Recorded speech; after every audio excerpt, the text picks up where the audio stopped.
बिहार में संवैधानिक संस्थाएं कैसे बिल्कुल कोलैप्स कर गई हैं और इसी को हम लोग संभवतः संविधान में कहते हैं कि कॉन्स्टिट्यूशनल ब्रेकडाउन हो गया है। वह बिहार में हर कदम, हर मोड़ और हर पब्लिक ऑफिस में आपको देखने को मिल जाएगा। मैं आपको आज ऐसे ही 3 संस्था के बारे में बताते हैं। पहली संस्था गवर्नर मुख्यमंत्री की यानी कार्यपालिका की, दूसरी संस्था विधानसभा के अध्यक्ष की यानी विधानसभा की, और तीसरी संस्था चुनाव आयोग की। मैंने एक शॉर्ट वीडियो में आपके साथ चर्चा की थी कि बिहार में कैसे कॉन्स्टिट्यूशनल ब्रेकडाउन हो चुका है। एक विधायक हैं, उनका नाम है राजू सिंह। उनको किसी मामले में कोर्ट से सज़ा हो गई है, 2 साल से अधिक की सज़ा हो गई है। 2 साल से अधिक सज़ा के मामले में सुप्रीम कोर्ट का एक ऑर्डर है। ये लोक प्रहरी बनाम भारत सरकार, इसमें बहुत सारे पिटिशनर हैं। Lily Thomas versus union of India के नाम से जाना जाता है। ये 10 जुलाई 2013 का ये जजमेंट है। इस जजमेंट के बाद एक्चुअली जजमेंट में हुआ क्या था, ये आरपी एक्ट है, लोक प्रतिनिधित्व कानून। इसकी धारा 8(4) में एक प्रोविज़न था कि अगर कोई सिटिंग मेंबर, वो पार्लियामेंट हो या स्टेट के लेजिस्लेचर में हो, को सज़ा हो जाती है तो उसको अपील करना है, और वह अपील उसका जब तक पेंडिंग रहेगा तब तक उसकी सदस्यता बरकरार रहेगी। इसका परिणाम ये होता था कि किसी को सज़ा हो गई लोअर कोर्ट से, वो हाई कोर्ट गया, सुप्रीम कोर्ट गया, उस चलता रहता था मुकदमा और उसकी सदस्यता बरकरार रहती थी। तो आपको याद होगा उस वक़्त मनमोहन सिंह की सरकार थी और ये सुप्रीम कोर्ट में ये जजमेंट आया। लिली थॉमस, लोक प्रहरी और बहुत सारे पिटिशनर थे उसमें, और सुप्रीम कोर्ट ने कहा कि नहीं, चूँकि लोक प्रतिनिधित्व कानून आरपी एक्ट के सेक्शन 8 के बाकी सब प्रोविज़ों में यह है कि कोई किसी व्यक्ति को सज़ा हो जाए, उसमें अलग अलग प्रोविज़न दिए गए हैं, तो सज़ा समाप्ति के इतना दिन बाद तक, कहीं किसी में 6 साल है, किसी में कुछ है, वो चुनाव नहीं लड़ सकता है। तो ये सुविधा और ये एक्सेप्शन निर्वाचित जनप्रतिनिधियों को क्यों होगा? और इस सुप्रीम कोर्ट के इस आदेश ने लोक प्रतिनिधित्व कानून आरपी एक्ट के सेक्शन 8(4) को स्ट्रक डाउन कर दिया। इसका परिणाम क्या हुआ? इसका मतलब आम आदमी क्या समझे? इसका मतलब हुआ कि जो निर्वाचित जनप्रतिनिधि हैं, जिस दिन सज़ा हो जाएगी उसी दिन उसकी सदस्यता समाप्त हो जाएगी। शर्त यह है कि 2 साल से अधिक की सज़ा हो। राजू सिंह को सज़ा हुए मुझको लगता है 2 महीना से अधिक हो गया होगा। ये दायित्व किसका था? बिहार विधानसभा के स्पीकर का, चूँकि वो एमएलए है। बिहार विधानसभा का स्पीकर आज तक संविधान में उनको जो अधिकार दिए हैं और जिसका वो शपथ लेते हैं, ये लोग आज तक अपने कर्तव्य का निर्वहन नहीं किया और राजू सिंह की सदस्यता को समाप्त करने का नोटिफिकेशन नहीं निकाला। इसका मतलब स्पीकर का कॉन्स्टिट्यूशनल ब्रेकडाउन हो गया है। The office of speaker of Bihar Vidhan Sabha has constitutionally broken down, ख़त्म हो गया।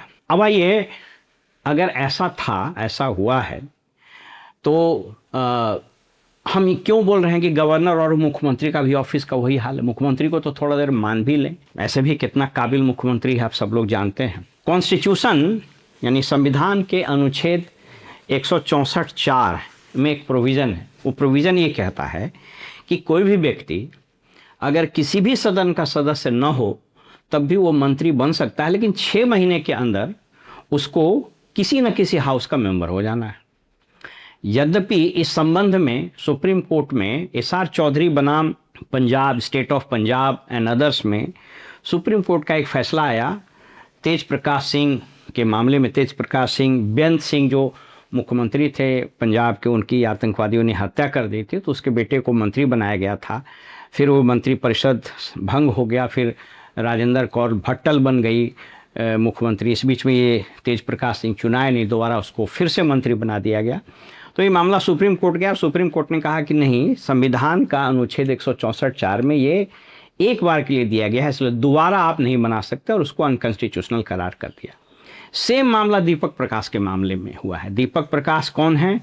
तो ये राष्ट्रीय लोक मोर्चा के सुप्रीमो उपेंद्र कुशवाहा के सुपुत्र हैं। इनको नीतीश जी जब मुख्यमंत्री बने नवंबर में, तो इनको शपथ दिलाया गया। उसके बाद नीतीश जी हटे, सम्राट चौधरी बने, फिर इनको बनाया गया और ये फिर मेंबर नहीं बने।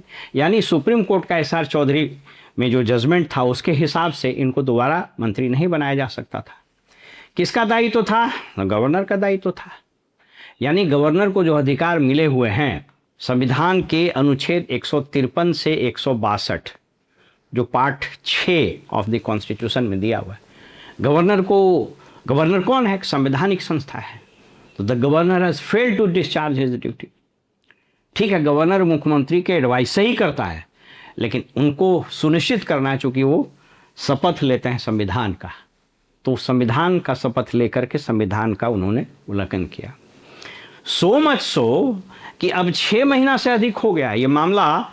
इस पर मैंने 2 वीडियो बनाए थे। इनफैक्ट पहला वीडियो जब मैं बनाया था तो हमारे एक सम्मानित दर्शक हैं श्री राकेश कुमार सिंह जी, उन्होंने हमसे संपर्क किया और एसआर चौधरी का पूरा केस का कागज़ उन्होंने मांगा, तो उनको मैंने वो कागज़ भेज दिया, पूरा ऑर्डर भेज दिया सुप्रीम कोर्ट का। तो उन्होंने पहले पटना हाई कोर्ट, बाद में सुप्रीम कोर्ट में उन्होंने मेरे ही उस वीडियो पर उन्होंने याचिका दायर की है, और उस याचिका का नोटिस वगैरह एक बार हो चुका था, अब वो फिर से सुनवाई पर आया है।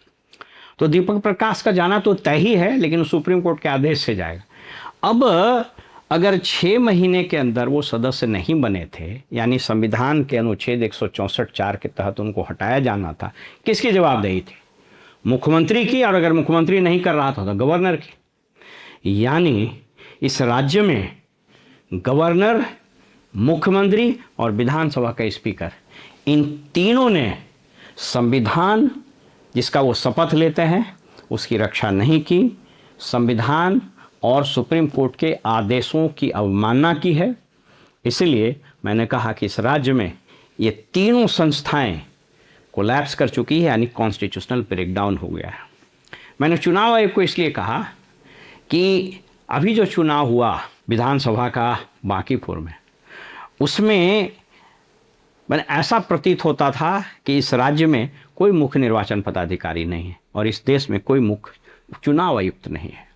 कम से कम आधा दर्जन पुलिस अधिकारी और बाकी अधिकारियों ने बिल्कुल वो एजेंट की तरह काम किया, और सो मच सो कि मंत्री अशोक चौधरी का वीडियो वायरल हो रहा है, वो अपने बॉडीगार्ड को लेकर के और चला गया पोलिंग बूथ में। मैं चुनाव में ऑब्जर्वर रहा हूँ, यानी चुनाव के प्रक्रिया में जो सर्वोच्च पद होता है वो ऑब्जर्वर का होता है। मैं कम से कम 3 से 4 जगहों पर रहा हूँ। इसमें ऑब्जर्वर भी फेल किया, ऑब्जर्वर कहीं नज़र नहीं आया। कहता है ना कि election observers are eyes and ears of the election commission, कहीं नज़र नहीं आया। कैसे चला जाए? हम लोग जब जाते थे तो बकायदा वो इंस्ट्रक्शन रहता था, और गेट पर अगर कहीं भूल भी गए तो जो गेट पर सीआरपीएफ या सेंट्रल पैरामिलिट्री फोर्सेस रहता तो कहता था नहीं, कैंपस में आप गार्ड लेके नहीं जा सकते। बीइंग एन ऑब्जर्वर भी हम अपने गार्ड को बाहर छोड़ देते थे, या फिर जिलों में भी जब रहे हम, रिटर्निंग ऑफिसर या जो भी रहे। और यहाँ मिनिस्टर बकायदा ले जा रहा है। इसके कार्यकर्ता सत्तारूढ़ दल के बैज लगाकर बकायदा पोलिंग स्टेशन में देखे गए, और खुद मैंने भी देखा है। तो इसलिए मैंने कहा, और सोच के देखिए, इस राज्य का मुख्य निर्वाचन पदाधिकारी स्वयं एक अन्य विभाग के भी प्रभार में है। इसलिए मैंने कहा कि चुनाव आयोग, गवर्नर का ऑफिस, मुख्यमंत्री का कार्यालय और बिहार विधानसभा के अध्यक्ष, ये चारों संविधान की रक्षा नहीं कर सके हैं, और बिहार में ये typical case of constitutional breakdown है, यानी संविधान बिल्कुल कोलैप्स कर चुका है। नमस्कार।